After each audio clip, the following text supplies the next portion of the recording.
Yeah, you spoke about the moon and the divine feminine and the divine masculine. And, all these. What do we mean by that? What does it even mean? Divine feminine, divine masculine. What does it mean to be in accordance or in balance with the elements? And why is it important to um, honor who you are so that you don't get mixed and mingled with energies and people and experiences that may very well ruin your life if you're not versed or not even in practice of any form of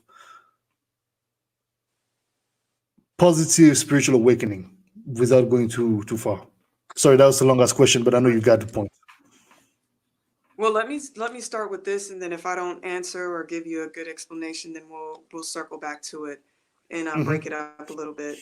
But the first thing I want to say about that is this past weekend I was in service with my teacher, and in service I mean not just my teacher, like amazing women that have sat under and at the feet of amazing women that have recently transitioned, that are elders, master teachers in the community that have led people to ministry in many different forms of ministry, not just through the church, but just life.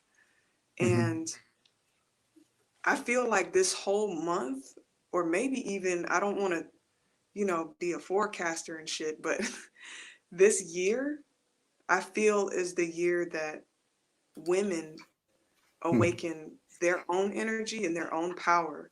Not necessarily feminine energy, but just owning who they are and their walk spiritually. And with us doing that, the men will also be called to heal themselves. And that's what we did all weekend.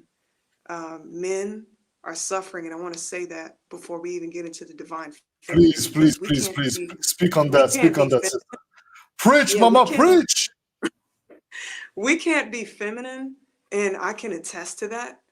Um, it's been a long journey with me being a woman, Hmm. especially in America. Like this is a rough walk. I don't know if it's all of Western society. I left Europe when I was young, and even when I visited in 2018, it was just different. Mm. When you come here, it's a constant fight, bombardment, single ladies, let's be independent and shit. And we don't work that way. That's not the way the Yeah. planet works. That's not the way plants and animals work. We work in duality. We have to have balance with that. And if we as women don't own our healing, the men are going to keep running around going crazy trying to figure out where do they stand. We need to own our Hmm. feminine attributes, and men need to own their masculine attributes. We have to come down as a collective and really speak on that. And that is also the village mentality. Who's going to step up and take ownership for us to fucking heal? Like, I'm so sick of this conversation, but it's so needed. And I can't stress it enough because I have brothers that are gone because there was no balance in the household. There were no men that stepped up. My mother has her own issues. Um, I'm dealing with family ancestral, like Hmm.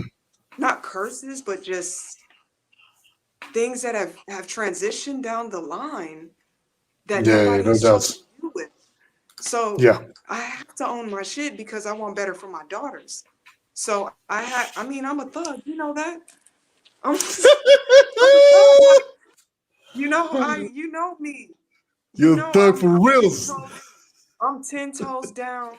If somebody wants to say something, I'll reciprocate very easy if there's a problem. But I also Is there feel a that I problem? Yeah, for real. If there's a problem, I will address it quickly the way that it needs to be addressed to diffuse the situation quickly. And I have daughters, so I have to think about all these things. And when there was no masculine energy, when there was no balance in my life, I had to be that person. I had to bring out that masculine, dominant, strong sun energy in my being so that I could protect myself first, because self-preservation is the key to just existence. But then also now I'm looking at my daughters to preserve their minds and their bodies and their spirits and make sure nothing outside of themselves taint that because they're children and they're innocent. And you got me fucked up if you think you're just going to come over here and distort my children's view, their purity, and in my walk and how I'm fighting for that because there's Mm-hmm. no male balance. Because I mean, immediately these women are looked at as prey. And Yeah, if you don't hold yourself up to a certain standard, then you're just beat down. And I think because 100%. men haven't had the opportunity to really delve into this is what I needed. I didn't have a father to show me how to be a man, but you should be held accountable because you're an adult. And if you seek to do more for 100%. yourself and your family, then you should then you should take those necessary steps. And when you choose to do that, then the woman shows up and says, "Hey, brother, I'm here to help you," and vice versa. So we really have to own our healing. And as women, we're always doing that.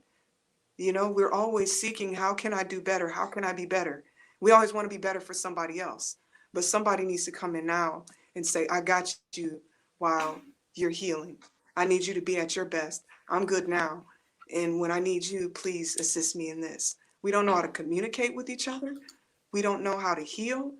We don't know how to care in our communities. It's all about self right now, which is not wrong. There's nothing wrong with being selfless, but being selfish to the extent that everybody around you is in pain and you're still acting out a certain way while your sister over here is trying to heal. We don't need that bullshit. So I see Yeah. men coming more and more often for healing, and I want to see more of that.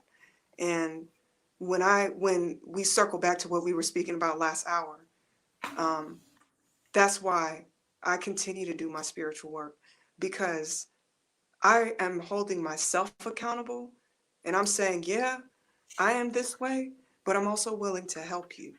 And when someone comes to me, they come when they're ready, because I don't Mm-hmm. have time to pussyfoot and sugarcoat shit. Like, we're going to talk to your folks. We're going to know what's going on. We're going to talk to them directly. If you're fucking up, they're going to let you know. And if you need to Mm-hmm. do something, you need to do it. Period. That's how I talk to people, and that's how I talk to men now. Like, I can't sit here and have conversations. You think I'm pretty, you like me. Okay, cool, that's cute. You know, I have my shit over What's here at up? home. Besides you putting it down in the bed with the big clock, what else you got? Cause that's, yeah, that's nice. But what else you got, brother? Yeah, No, it's like I, whatever. I can put it down I in the don't bed. I don't need yeah, I don't need any of that energy coming to me right now. Where I stand is, this is how I'm traveling on this plane. I'm having these experiences. I want you to heal, but if you're not ready, don't come to me. And if you're coming in a space of healing, just like three men just came yesterday. They're like, "Hey sister, how you doing? I wish I would have known about this before when such and such and such." Or this one brother, he was 32 years old, very sweet guy. I mean, he was talking about seeing children in caskets and um, getting stabbed, and his mother Yeah. not loving him, and putting a gun to him when he was trying to address the issues that have affected him since childhood. Like, people just, they're walking around here in pain. Yeah. Where is the space for people to heal? And where is the Yeah. space for our men to heal? I'm not saying that I don't need healing too, but